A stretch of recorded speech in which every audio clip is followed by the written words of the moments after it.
বন্ধুরা, তোমরা সবাই কেমন আছো? দেখো আমার সোনামা দুটো এখানে দাঁড়িয়ে আছে, দেখেছো?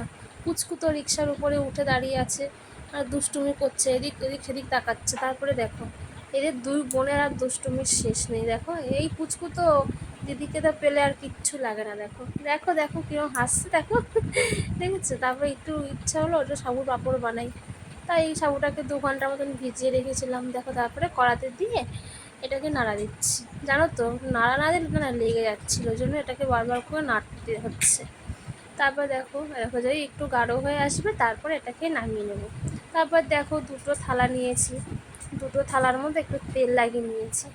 তেল লাগিয়ে তারপর দেখো হাতার সাহায্যে এটাকে গোল গোল করে নিয়েছি। দেখো তারপরে এটাকে রোদে দেবো, যা রোদ উঠেছে একদিনেই মনে হয় শুকিয়ে যাবে। তারপর দেখো এত গরম লাগছিলো তাই একটু রাসনা বানিয়ে নিলাম। 3 জনের জন্য 3 গ্লাস বানিয়েছি। দেখো তার মধ্যে আবার একটু রূপকথা বরফ দিয়ে দিল। তারপরে দেখো রূপকথা মিশো থেকে একটা পার্সেল অর্ডার করেছিল। তারপরে দেখো পার্সেলটাকে ওপেন করছে ও, মানে কিছু জিনিস আসলে সেটাকে কতক্ষণে খুলবে। দেখো খুলে তোমাদেরকে দেখাচ্ছে। দেখো 47টা স্কেচ পেন, জানো? হ্যাঁ দেখো দেখো তোমাদেরকে দেখাচ্ছে।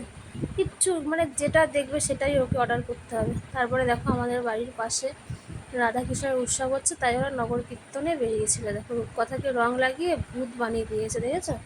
দেখো তাই বলছে আমি একটু বন্ধুদের সাথে শেয়ার করবো। দেখো তোমাদেরকে আবার দেখাচ্ছে, দেখেছো? ভিডিও করছে, নিজে নিজে ভিডিও করছে। কিন্তু যদি তোমাদের ভিডিওটা ভালো লাগে তাহলে like, comment, share and subscribe করতে